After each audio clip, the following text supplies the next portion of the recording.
He had the size, the fear factor, the kind of presence that made other dogs rethink their next breath.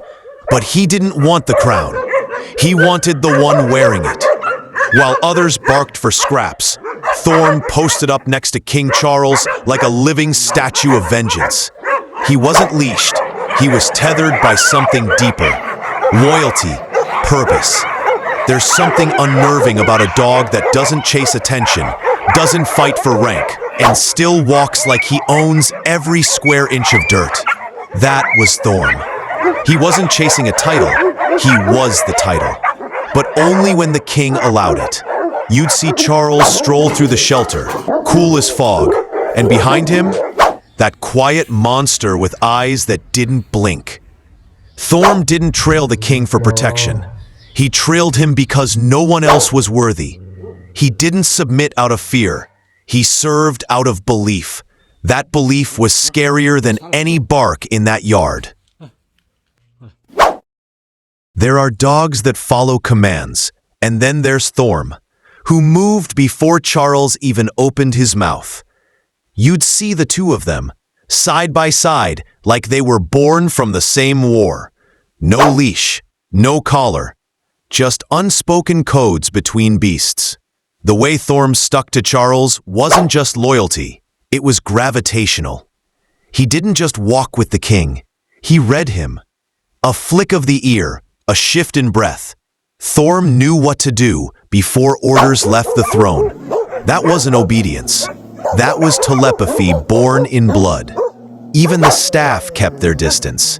Not because Thorme was loud, but because he wasn't. He was silent confidence. The kind of dog that doesn't posture, doesn't puff, because he knows what happens when he moves. You don't train that. You don't adopt that. You either earn it, or you don't live long enough to see it. Charles didn't make Thorme loyal. He revealed what Thorme already was. No one questions Thorme's loyalty, but everyone fears what it looks like. It's not cute. It's not comforting. It's precision with teeth. When Thorme stands next to King Charles, he's not guarding. He's watching. Everyone. And if he disappears from the shot, you better hope you're not in his next one. The other dogs knew. One wrong twitch near the king, and Thorme was airborne. No bark, no snarl, just impact. He didn't ask questions. He didn't offer warnings. Charles gave him one glance. Thorme did the rest. Some thought it was mind control. Nah, brew. It was alignment. The same way wolves don't follow weak alphas, Thorme didn't just respect Charles. He aligned with him. You couldn't bribe it, couldn't fake it. That kind of loyalty is dangerous because it's personal. Thorme didn't defend the king's body. He protected his silence. And that kind of devotion is louder than any growl you'll ever hear. Most dogs follow out of hunger or habit. Thorme followed out of principle. He wasn't some muscle for hire. He wasn't the king's backup plan. He was the plan. The look in his eyes when he watched Charles walk the yard. It wasn't fear. It wasn't pride. It was mission. A silent oath that no harm, no disrespect, no move would reach the throne without going through him first. And he didn't need to be told twice. Hell, he didn't need to be told once. Thorme wasn't pacing to protect Charles. He was pacing to send a message. As long as I'm here, don't even think about it. But it wasn't about dominance. It was about order. He knew that if the king fell, chaos would rise. So he committed his life to prevent it. That's not loyalty for treats. That's belief in a system only two dogs understand. One who leads without force, and one who serves without question. You think being King Charles' right hand means immunity? Think again. In the yard, respect doesn't come with favors. It comes with accountability. Thorme may walk beside the king, but when he crosses a line, he gets pulled back, hard. Not by leash, not by threat, just presence. That moment when Charles turns and gives him that cold, surgical look. That's all it takes. And what does Thorme do? He freezes, like a soldier caught out of rank. There's no growl, no protest, no confusion, just silence. Because even the most feared dog in the shelter knows, when the king draws the line, you don't step over it, you bow to it. That's not weakness, that's structure. It's what separates savagery from rule. Charles doesn't raise his voice, he doesn't raise his paw, he just shows his spine. And Thorme, the beast that flattens others, folds in front of him. Here's the truth, Brew. No one's above the code, not even the one enforcing it. And that's why Charles commands more than fear. He commands respect. There were moments Thorme stepped too far, moments where instinct beat judgment. And that's when you see it. Charles steps in, not as a friend, not as a leader, but as the wall. The one force even Thorme won't lean against. You don't hear yelling, you don't see panic. You see Charles walk up, calm, still, with that steel stare. And Thorme, that dog that made the yard tremble, he backs down like a rookie. Not because he's scared, but because he knows. He knows what Charles stands for, and he won't risk tarnishing it. That's power.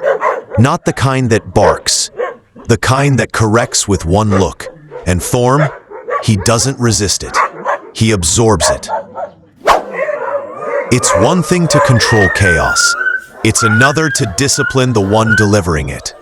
That's what makes Charles different. He doesn't just lead the weak, he governs the strong. And Thorme, he's not some mutt you toss a treat to. He's the shelter's weapon. But even weapons need to be sheathed. And Charles, he doesn't do it with force. He does it with command presence. That thing you can't fake. That invisible pressure that walks in before he does. Thorme doesn't push back. He doesn't test the edge. He just stops, like a flipped switch. And in that stillness, you see the real crown. Not just over the shelter, but over Thorme's mind. Other dogs may follow Charles out of survival, but Thorme follows him out of conviction.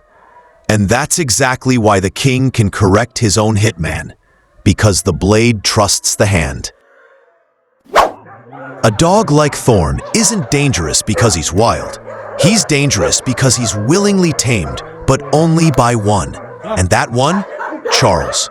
There are moments where Thorme gets hot, real hot.